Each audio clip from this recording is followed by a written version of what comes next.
Ya Allah, ya Allah, yang Maha Pengasih lagi Maha Penyayang, ampuni ya Allah dosa doa kami. Ampuni ya Allah dosa kami ya Allah. Ampuni dosa kaum muslimin dan muslimat ya Allah. Ya Allah, mudahkan kami mencari ilmu, mudahkan kami mempelajari ilmu, mudahkan kami ya Allah memahami ilmu dan mengamalkannya ya Allah. Ya Allah, berkahi majelis ini, berkahi rumah kami ya Allah. Amin ya Allah. Mari kita mulai kajian manajemen qalbu, manajemen hati, kitab Al-Hikam karangan Syekh Imam Ibnu Athaillah As-Sakandari. Semoga Allah merahmati dan meridhai. Dengan membacakan umum kitab, adapun paranya kita lihat Nabi Muhammad SAW kepada sahabat-sahabatnya, kemudian kepada tabi'in, untuk Syekh Muhammad Al-Jailani, untuk Syekh Imam Ibnu Athaillah As-Sakandari, untuk guru-guru kita, orang tua kita, serta untuk kaum muslimin dan muslimat pada umumnya. Al-Fatihah. A'udzu billahi minasy syaithanir rajim. Bismillahirrahmanirrahim. Alhamdulillahi rabbil alamin. Ar-Rahmanir Rahim. Maliki yaumiddin. Iyyaka na'budu wa iyyaka nasta'in. Ihdinas siratal mustaqim. Siratal ladzina an'amta 'alaihim ghairil maghdubi 'alaihim waladdallin. Amin. Ilaihi anta maqsudi wa ridhaka matlubi. Ya Allah, Engkau yang kami tuju, keridhaan-Mu yang kami cari. Amin ya rabbal alamin. Bapak Ibu jemaah pengajian rahmati Allah Subhanahu wa taala. Baik, kita masuki hikmah yang ke-26. Betul ya, Bu? Ya. Sebelum hikmah yang ke-26, kita ulang sedikit hikmah yang ke-25 ya. Syekh Imam bagi yang belum dapat hikmah yang ke-25 nanti bisa diambil ya, di depannya. Bagi yang belum dapat, bagi yang tidak hadir pengajian Al-Hikam yang lalu.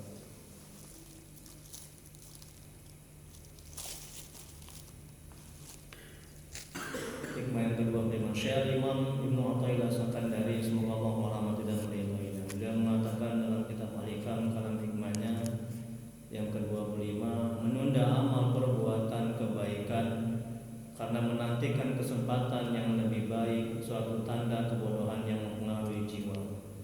Nah, jadi Al-Imam menasihati kita, Al-Imam mengajarkan kepada kita, mengingatkan kepada kita bahwa kita tidak boleh menunda-nunda amal, karena itu merupakan suatu kebodohan dan mempengaruhi hati. Karena kita nggak tahu kapan kita akan mati. Untuk itu semakin banyak kita menunda amal, semakin lama amal itu kita tunda-tunda, semakin kotor hati. Nah, seperti kaji kita yang lalu, agar kita tidak menunda-nunda amal, katakan dalam hati, hariku adalah hari ini.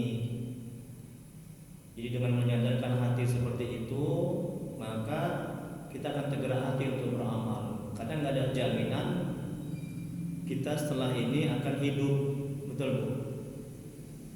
Karena nggak ada jaminan di antara kita setelah pengajian akan hidup, akan bisa beraktivitas, nggak ada jaminan.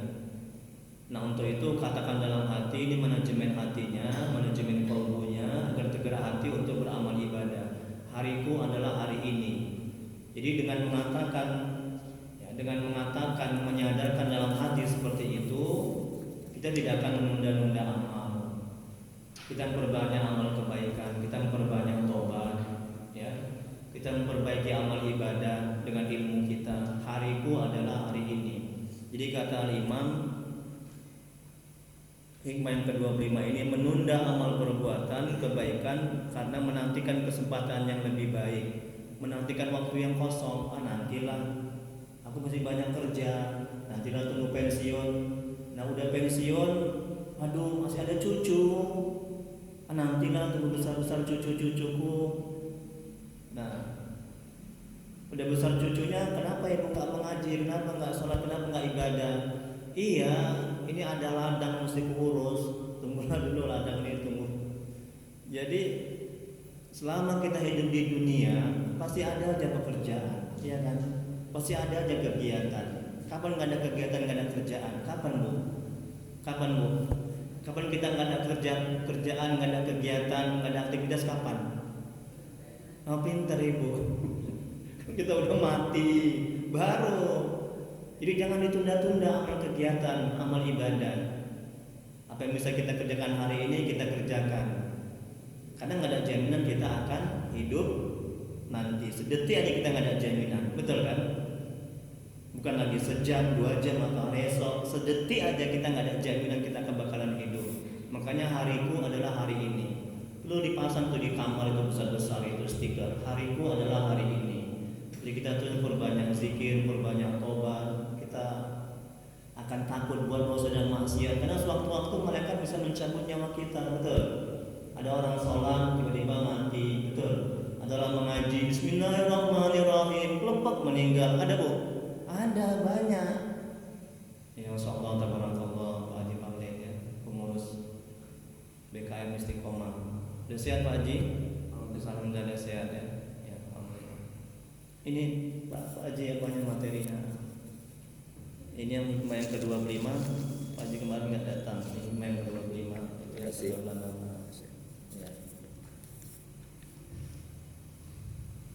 Baik, kita masuk ke 26. Hikmah yang ke-26.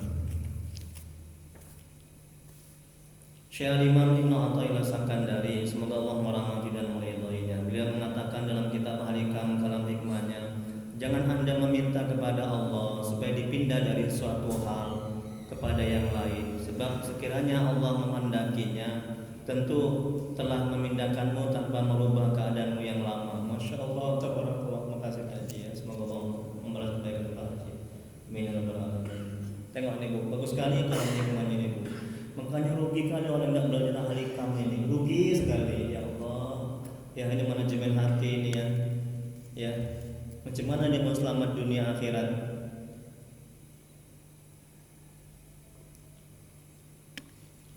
Syekh Al-Imam Abdul Hasan As-Sazili itu gurunya Syekh Abdul Abbas Al-Mursi.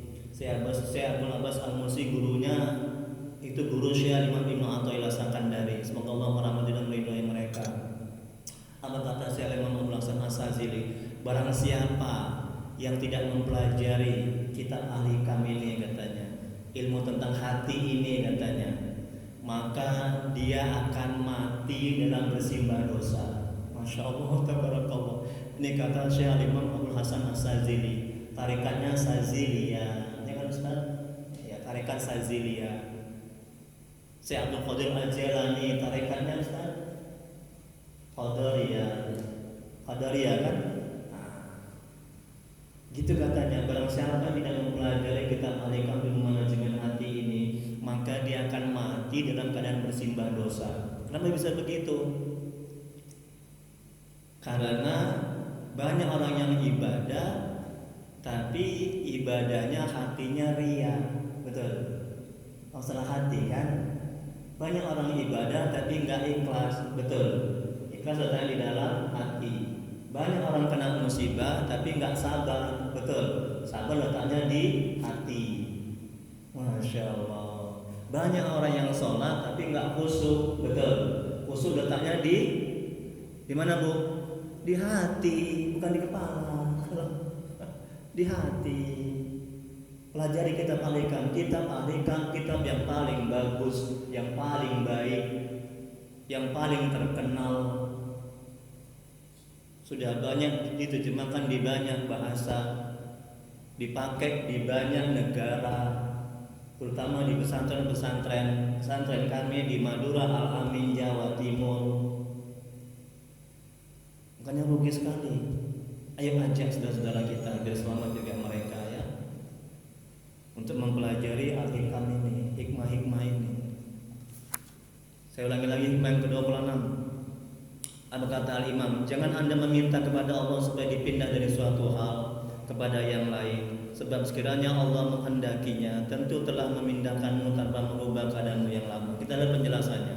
Lihat Bu, apabila kita telah ditetapkan Allah pada suatu hal, apakah sifatnya duniawi seperti berdagang, bekerja di pabrik-pabrik, bertani dan lain sebagainya, atau agamawi seperti belajar ilmu agama. Dalam hal ini kita tidak boleh ada tujuan untuk keluar dari hal keadaan di atas dan lantas menentang hukum waktu sebagai yang telah ditentukan Allah. Tapi kita dianjurkan supaya tetap istiqomah pada ketentuan-ketentuan yang telah dikaruniakan Allah kepada kita. Tengok nih, Al-Imam agama melarang kita untuk pindah dari suatu keadaan ke keadaan yang lain, dari suatu pekerjaan ke pekerjaan lain. Kalau kita berdagang, udah berdagang aja.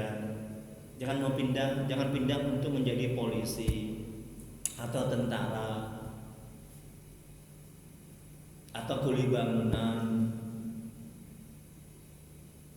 Kalau kita polisi, ya polisi aja. Jangan pindah. Berikutnya, hendaklah kita menyerahkan diri kita kepada Allah pada segala kehendak yang dikehendaki oleh Allah. Dengan demikian maka hati kita tenang dan kita tidak lelah memikirkan segala sesuatu di luar ketentuan yang telah diberikan Allah kepada kita. Kalau kita pindah dengan nafsu kita akan stres, kita akan sengsara, kita akan menderita, hati kita nggak akan tenang. Karena kita pindah dengan nafsu kita. Kemudian berikutnya, jasmani kita tenang dan tidak lelah. Jika jiwa kita tidak gelisah dari segala macam perubahan-perubahan dunia dan kesukaran mengatur segala sesuatu yang kita hadapi. Karena itu semakin mendalam tawakal kita kepada Allah dan penyerahan kita kepada Yang Maha Kuasa, maka segala kesulitan di dalam hidup dan kehidupan ini insya Allah dapat kiranya kita atasi. Serahkan semuanya kepada Allah. Kita berdagang, sudah serahkan semuanya kepada Allah. Istiqomah aja berdagang. Kita guru, serahkan semuanya kepada Allah. Istiqomah aja pada guru, sama status kita, sama jabatan kita, sama kerjaan kita. Jangan pindah ke pekerjaan yang lain. Itu kurang beradab, itu kurang baik. Bu, ibu sekarang bekerja misalnya sebagai guru. Ya, mungkin ibu ada sebagai guru atau berdagang. Ini ibu sekarang sudah alhamdulillah sudah istiqomah mengaji, ya taat kepada Allah, ibadah. Ada nggak jaminan kalau misalnya ibu pindah berhenti kerja sebagai berdagang, ya ibu pindah bekerja sebagai bertani, ada nggak ibu bisa jaminan ibu bisa istiqomah dalam ibadah? Ada jaminan? Nggak ada, ya kan? Ada nggak bisa jaminan ibu bisa semakin dekat kepada Allah, hati ibu semakin tenang? Nggak ada.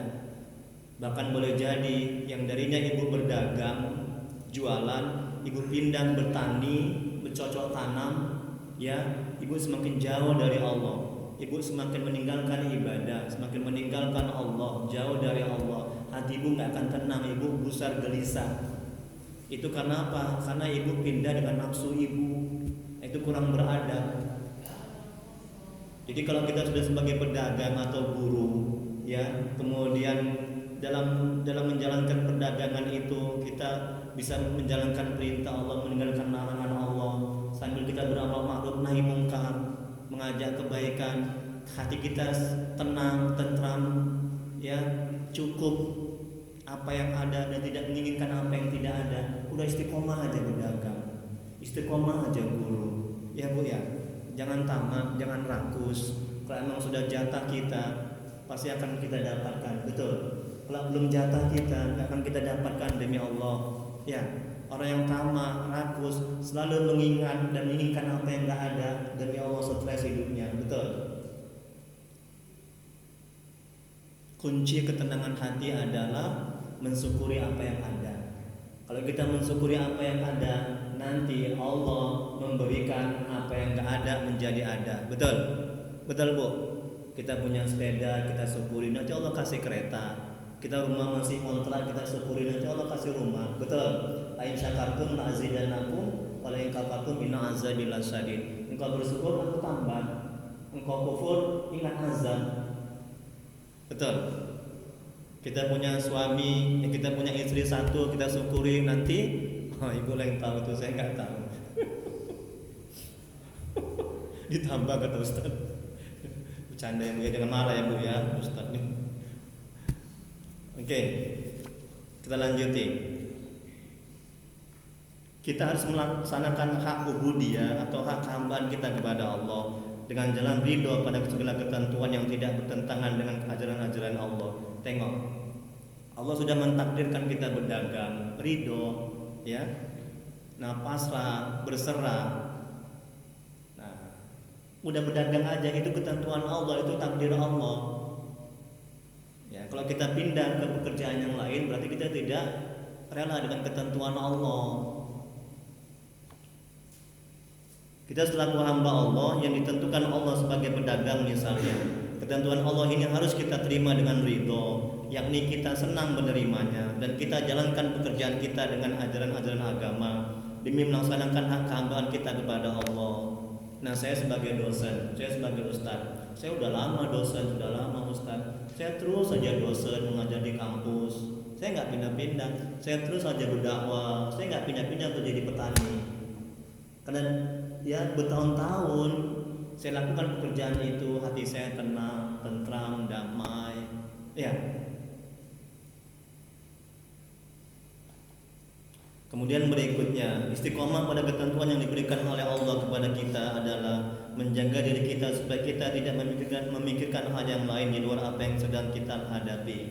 Karena apabila kita tidak istiqomah dan lantas menghendaki ketentuan lain dari ketentuan yang telah diberikan Allah kepada kita, maka seandainya jika Allah memberikan ketentuan lain dari yang telah kita kehendaki, jasmani kita tidak sehat atau jiwa kita tidak tentram. Tengok, kalau kita pindah dari berdagang ke bertani, ya hati kita nggak tenang, hati kita nggak tentram, kita gelisah, kita semakin jauh dari Allah, ibadah kita berantakan. Kita nggak tahu mana yang baik dan mana yang buruk. Allah yang maha tahu. Makanya serahkan semuanya kepada Allah. Kalau sudah bertani, udah bertani aja. Jangan pindah ke berdagang. Ya. Jadi kita tetap saja dan istiqomah pada apa yang telah diberikan Allah Ta'ala kepada kita, asal saja tidak bertentangan dengan ajaran-ajaran agama demi kesehatan dan keselamatan jiwa kita. Ini dengan catatan, Bu. Dengan catatan kita berdagang, kita bisa beramal ibadah, bisa beramal ma'ruf nahi mungkar, hati kita tenang. Tapi kalau misalnya dengan berdagang, kerja di kantor membuat kita nggak bisa ibadah, maka kita harus pindah. Nah, itu pindah yang dikehendaki oleh Allah. Itu pindah bukan dengan nafsu kita, tapi sesuai dengan yang Allah ridhoi. Ustaz, aku kerja di kantor ini nggak bisa aku ibadah. Mau nggak mau Ustaz, aku korupsi, pindahlah itu. Ya, pindah dari kerja di kantor itu, pindah ke tempat yang lain. Mau bertani silakan bertani, mau berdagang silakan berdagang. Itu syaratnya untuk bisa pindah. Berikutnya tuh halaman 2. Al-keadaan di atas dapat dilihat pada contoh kejadian yang telah terjadi pada seorang laki-laki zaman dahulu. Dia memohon kepada Allah dengan permohonan, jikalau sungguhnya aku meninggalkan semua pekerjaan dan diberikan kepadaku setiap hari 2 buah roti, maka aku akan dapat melepaskan diriku dari kecapaian dan keletihan pekerjaan-pekerjaan, dan tentulah aku akan menjurus dalam mengerjakan amal ibadah semata-mata. Nah, ini di masa ada riwayat mengatakan bahwa ada seseorang yang menginginkan dia itu nggak mau kerja lagi, nggak mau capek-capek. Kemudian diberikan sama dia setiap hari 2 potong roti, itu keinginan dia. Nah, ini dia ingin pindah dengan nafsunya, tidak dengan kehendak Allah, ridha Allah, tidak dengan maunya Allah, tapi maunya dia. Tengok apa yang terjadi. Kemudian tiba-tiba dia ditahan oleh polisi dan dimasukkan ke dalam penjara. Maka di dalam penjara itu kepada dia diberikan setiap hari 2 buah roti Sebulan 2 bulan ia dalam penjara, ia pun berpikir tentang keadaan selanjutnya. Tiba-tiba kemudian ia mendengar suara yang tersembunyi dalam penjara itu berkata, "Sungguhnya engkau telah memohon kepada kami supaya diberikan setiap hari 2 buah roti, tetapi engkau tidak memohon kepada kami kesehatan. Karena itu permohonan kami perkenankan sesuai dengan apa yang kamu mohonkan." Setelah mendengar suara itu, ia pun taubat kepada Allah, memohon keampunan kepada Allah. Tiba-tiba dengan takdir Allah, pintu penjara dibuka dan dia dikeluarkan dari dalamnya. Tengok, ini yang tidak berserah kepada Allah, yang tidak tawakal kepada Allah, yang tidak ridho atas ketentuan yang Allah takdirkan kepadanya. Dia ingin nafsunya dikedepankan. Kalaulah aku nggak capek-capek lagi bekerja, nggak usah bekerja aja lah aku, kemudian aku diberikan 2 buah roti setiap hari, tentulah enak. Masuk penjara dia diberikan setiap hari 2 buah roti, kira dia bertobat, ya. Jadi jangan kita sok tahu apa yang terbaik untuk kita, ya. Menurut kita, serahkan semuanya kepada Allah, berserah kepada Allah, ridho pada ketentuan Allah, pasrah, bulat. Ini guru kami almarhum Ustaz Mas'ud orang Tembung, ya. Guru tasawuf, tauhid, fikih, hadis, tafsir. Dia ngajar tasawuf di rumah Profesor Aslim Siotang, Jalan Darussalam. Kenal ya Pak ya? Dokter mata itu. Kemudian dia juga ngajar di masjid apa Darussalam itu? Lupa. Masjid Takarub, pinter. Saya ngaji di rumah Aslim Siotang dan juga ngaji di Masjid Takarub sama dia juga. Apa kata dia tentang keyakinan? Nah ini, dia mengumpamakan keyakinan itu seperti ini, keyakinan kepada Allah, ya, pasrah bulan kepada Allah. Ini kan mesti goyang ini air ini. Kalau misalnya penuh dia nggak akan goyang air ini, ya. Nah, jadi kalau misalnya keyakinan kita penuh, keyakinan dalam hati kita penuh, ya, Allah Maha memberikan rezeki, Allah Maha mengatur, Allah Maha baik, Allah Maha tahu, ya. Hati kita yakin, maka kita nggak akan goyang, sama kayak air yang penuh ini tadi. Tapi kalau hati kita nggak yakin, Allah Maha mengetahui, Allah Maha mengurus, Allah Maha kaya, Allah Maha menghendaki, hati kita nggak yakin, goyah, maka kita nggak akan bisa yakin dan nggak akan bisa tenang dan tentram. Berikutnya yang mana Bu? Oh iya, pintar Ibu, alhamdulillah. Terima kasih Bu ya sudah menyimak ya Bu. Hal keadaan ini tidak dibolehkan apabila ketentuan yang telah diberikan Allah kepada kita sesuai dengan ajaran agama. Karena itu kita harus bersabar pada apa yang telah diberikan Allah Ta'ala. Karena apabila kita tidak sabar dan Tuhan mengabulkan apa yang kita kehendaki, karena menurut kehendak kita pada tercapai cita-cita itu, kita kaya dan tenang, tetapi rupanya kita lebih celaka dan mendapat kesukaran di sana sini, bahkan bisa mengganggu kesehatan fisik kita dan ketentraman jiwa. Tentulah hal keadaan ini tidak kita kehendaki. Kalau kita berdoa Bu, kita berdoa, ya Allah beri aku rumah ya Allah. Kita berdoa dengan memaksa, ya, dengan harus dikasih rumah sama Allah. Nah, dalam suatu riwayat, kalau Allah tidak suka sama hambanya, Allah mengatakan, ini rumah. Nah begitu, dikasih, tapi Allah nggak senang. Ya. Jadi sebaliknya, kalau kita pasrah kepada ketentuan Allah, kita minta sesuatu, kita berserah, kita tawakal, ya, kita hati kita pasrah kepada maunya Allah, ketentuan Allah. Nah, maka hasilnya akan baik sesuai dengan yang Allah ridhoi.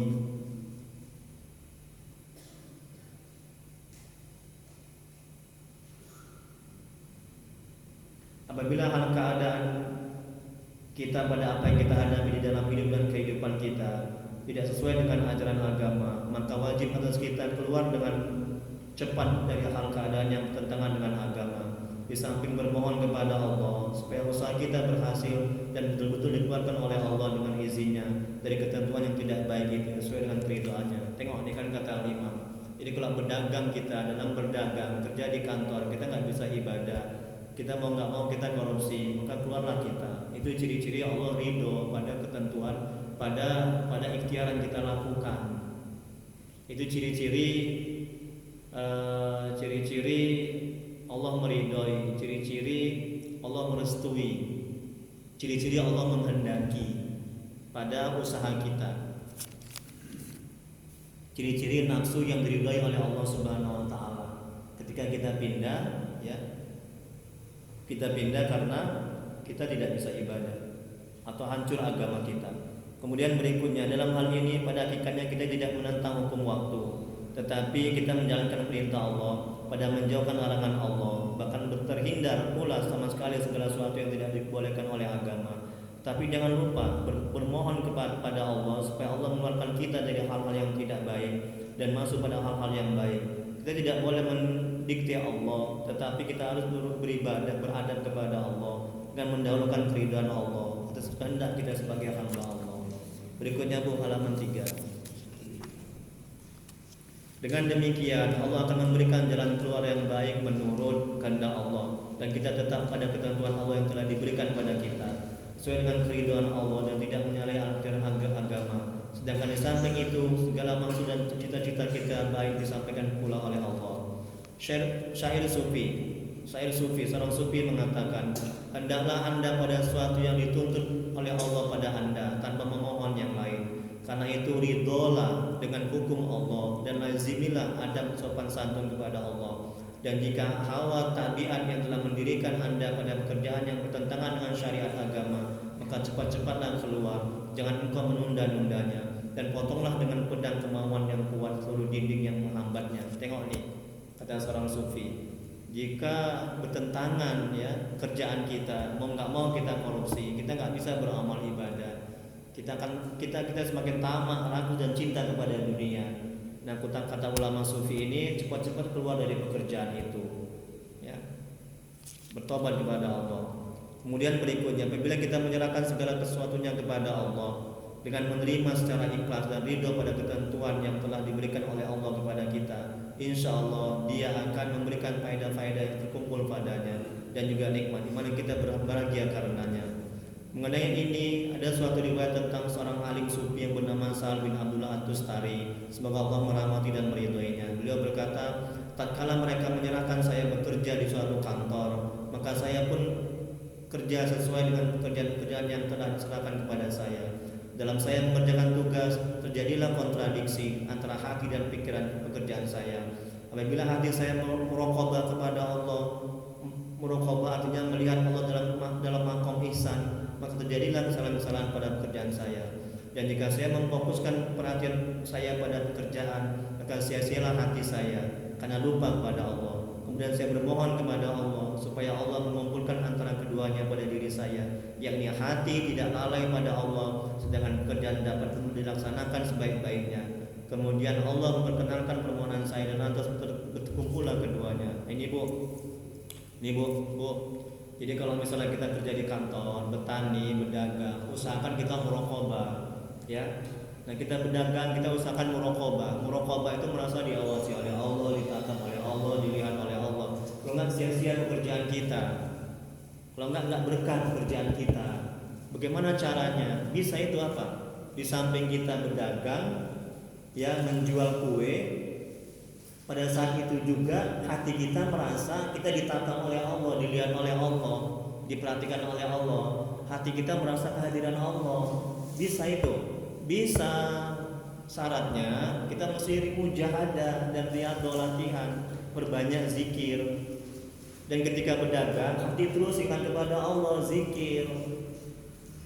Nah, dengan begitu kalau kita muraqabah, kita akan terhindar dari maksiat dan dosa, terhindar dari korupsi, dari berbuat kezaliman, kejahatan, berbuat yang haram-haram. Kalau hati kita muraqabah, merasa diawasi dan diperhatikan dan ditatap. Bu, ini ada apa nih? CCTV ya kan? kan dilihat tuh sama CCTV itu, ya kan? Nah, berani kita ngambil itu, apa namanya, infak itu, berani. Kenapa? Dilihat CCTV nih, ya. Ditangkap nanti.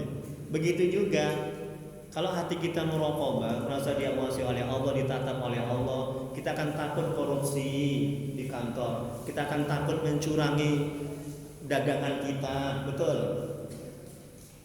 Nah, ini Sahal apa nih ulama ini? Sahal Abdullah At-Tustari. Ya. Kemudian berikutnya, di antara etika seorang alim adalah merasa cukup dengan ilmu Allah dan merasa terjamin oleh Allah. Jika ditetapkan oleh Allah untuk berada dalam suatu keadaan, maka jangan meremehkannya dan meminta keluar pada keadaan yang lain. Sebab jika Allah berkehendak untuk mengeluarkannya dari keadaan itu dan menetapkan keadaan yang lain, pasti Dia akan menetapkannya tanpa ada permintaan atau tanpa dia sendiri berusaha keluar. Tapi hendaklah dia tetap dalam keadaan yang ditetapkan oleh Allah untuknya, sehingga Dialah yang akan mengatur untuk mengeluarkannya sebagaimana Dia telah memasukkannya. Tengok dengan Bu, biar Allah yang mengeluarkan kita dari berdagang menuju bertani. Jangan kita sendiri yang mengeluarkan.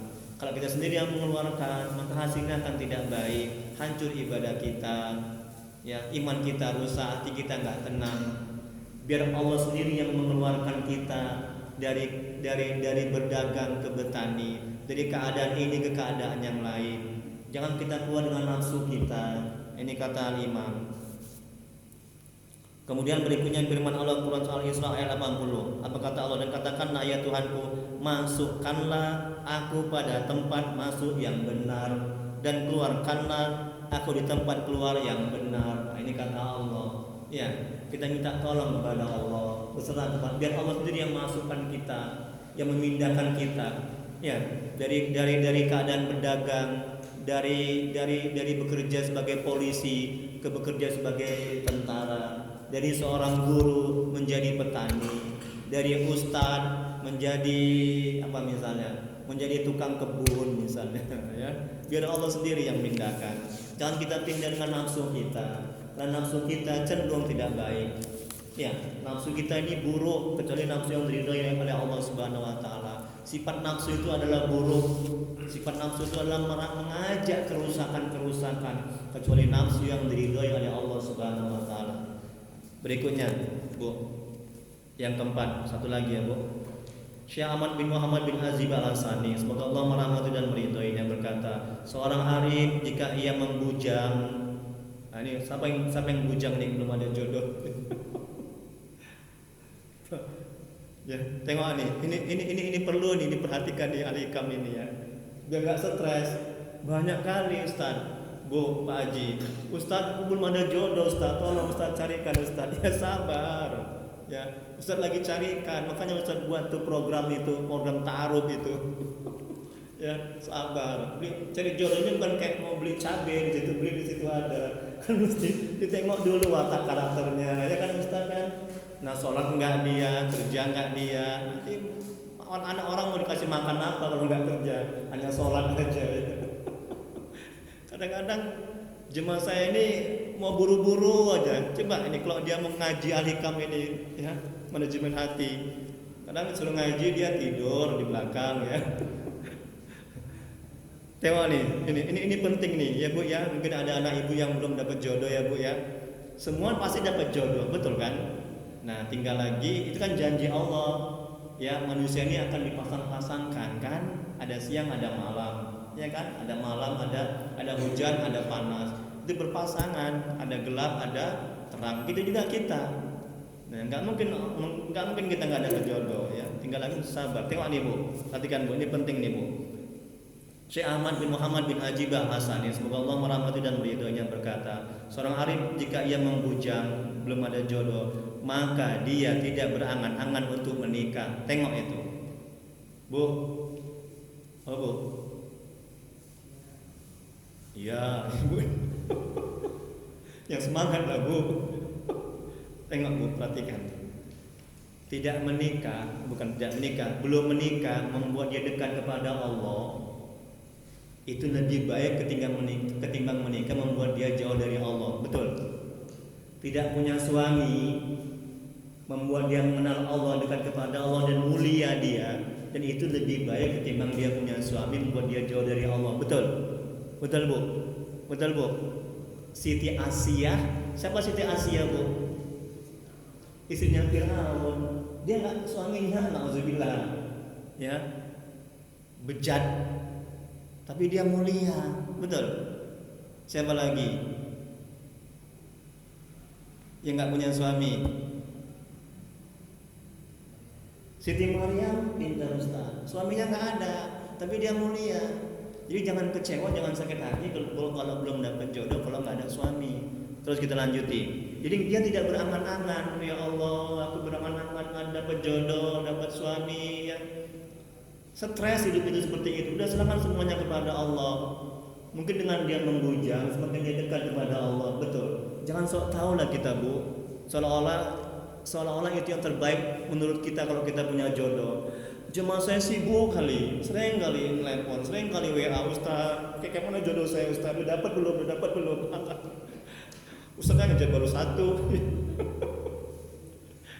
Bercanda ya Bu, ya, ini ada istri saya. Jangan marah ya Maya, bercanda, kesenyum Mama. Baru satu belum. Ya, terus berikutnya Bu, tengok lagi Bu, bagus sekali nih kata Syekh Ahmad bin Muhammad bin Ajib Al-Hasani ya, Masya Allah. Terus Bu, semoga kita bisa mengamalkan. Jika telah menikah, dia tidak berangan-angan untuk bercerai. Kalau ada masalah rumah tangga Bu, berantem, sabar. Jangan pengen bercerai, jangan ya. Nah boleh jadi dia ingin bercerai, ketika cerai dia semakin jauh dari Allah ya. Kemudian berikutnya Bu, jika miskin, fakir miskin, dia tidak berangan-angan menjadi kaya. Jika seret, nggak ada uang, dia tidak berangan-angan menjadi lapang. Jika lapang, dia tidak berangan-angan menjadi seret. Jika kuat, dia tidak berangan-angan menjadi lemah. Jika lemah, dia tidak berangan-angan menjadi kuat. Jika sedang menetap di suatu daerah, dia tidak berangan-angan berpergian. Jika berpergian, dia tidak berangan-angan menetap di suatu daerah. Demikian seterusnya, dia melihat apa yang diperbuat oleh Allah padanya. Ya Allah, nikmatnya. Tengok Bu, garis bawah itu Bu. Dia melihat apa yang diperbuat oleh Allah kepadanya. Ya, apa yang Allah buat itu yang terbaik menurut kita. Ya, jangan sok tahu, jangan sok pintar. Pada hakikatnya kita ini bodoh, tapi kita sok tahu. Kita ini tolol, tapi sok pintar. Menganggap apa yang kita angankan, apa yang kita pikirkan itu baik, betul. Padahal buruk. Itulah nafsu, itu jahat. Hati-hati Bu. Masya Allah, tabarakallah. Kemudian berikutnya, mana lagi Bu? Dia melihat apa yang diperbuat oleh Allah padanya dan tidak melihat apa yang diperbuat oleh dirinya. Bahkan dia seperti mayat. Tengok Bu. Dia seperti mayat yang berada di hadapan orang yang memandikan, atau seperti pena di antara jari jemari. Kayak mana mayat Bu? Kayak mana mayat? Kan pasrah kan Bu? Kan berserah kan Bu? Ya, ketika mayat digolekkan kemari, dimerengkan, dia kan nggak ada bilang, kok merengkan aku? Oh lari semua. Dia pasrah mayat itu. Begitulah seharusnya kita menjadi hamba Allah. Kita ini hamba. Yang namanya hamba, kita harus patuh, kita harus turut, betul. Jangan membantah apa yang disuruh Tuhan kita, yaitu Allah. Kalau kita membantah, kita sok tahu, kita merasa hebat, merasa mulia, merasa ngerti, sok pintar, siap-siap kita menderita. Kita menganggap apa yang kita pikirkan, apa yang kita anggap itu baik. Aduh Ustaz, suamiku Ustaz pincah lagi, susah kali sholat. Itu baik Bu. Loh kok baik Ustaz? Suami Ibu belum taat, yang membuat Ibu itu semakin dekat kepada Allah, semakin rajin Ibu berdoa, semakin rajin Ibu cari ilmu agama, semakin Ibu mengenal Allah. Kan baik itu untuk Ibu. Suami Ibu nggak taat, itu belum taat, itu ketentuan Allah, takdir Allah, kehendak Allah, betul. Tinggal kita doa, nasihati, Pak, Papa kan udah berumur, ayolah ibadah. Jangan pasrah aja. Suami nggak taat, kita pasrah, itu juga salah. Kita harus ikhtiar. Ikhtiar itu, usaha itu bukan untuk menentukan apa yang kita inginkan. Hasil wilayah Allah, kehendak Allah, betul. Tugas kita adalah usaha ikhtiar, betul. Berikutnya, sedikit lagi Bu. Seperti dikatakan oleh Sahib Al-Aini, ya, semoga Allah merahmati dan meridhoinya. Aku melihat diriku serupa alat-alat dan Allah yang mengoperasikannya. Aku adalah pena dan takdir adalah jemarinya. Masya Allah, tabarakallah. Kemudian firman Allah Quran Al-Qasas ayat 68. Dan Tuhan pun menciptakan apa yang Dia kehendaki dan memilihnya. Sekali-sekali tidak ada pilihan bagi mereka. Tengok, semua kehendak Allah, semua atas izin Allah. Dalam ayat lain Quran Surah Al-Insan ayat 30, apa kata Allah? Dan kamu tidak mampu menempuh jalan itu kecuali bila dikehendaki oleh Allah. Allah mewahyukan kepada Nabi Daud alaihissalam, semoga Allah merahmati dan meridainya. Wahai Daud, engkau menginginkan dan aku juga menginginkan. Jika engkau pasrah, tengok bu, jika engkau pasrah padaku dengan apa yang aku inginkan, aku pasti memberimu apa yang kau inginkan. Dan jika engkau tidak pasrah, berserah padaku, kata Allah, dengan apa yang aku inginkan, maka aku akan membuatmu letih, capek, stres, sengsara dalam apa yang kamu inginkan. Masya Allah, tabarakallah. Ya kan bu? Ya, jika kita enggak pasrah, berserah pada apa yang Allah inginkan, capek kita, stres kita, menderita kita. Udah pasrah aja sudah kepada Allah. Ya, suami belum taat, anak belum taat, udah pasrah semuanya kepada Allah. Itu maunya Allah, itu kehendak Allah. Tinggal lagi kita mesti ikhtiar lah usaha. Apa usaha? Kita nasihati. Itu Allah yang suruh kita usaha. Kita usaha itu bukan untuk menghasilkan apa yang kita inginkan, betul. Adapun hasil itu wilayah Allah. Kenapa kenapa Allah menyuruh kita usaha? Agar menjadi ladang amal, pahala. Kerja, Allah suruh kita bekerja agar menjadi ladang amal. Kerja itu ibadah. Kan ada orang nggak kerja dikasih duit, dapat duit, kan ada kan? Ada.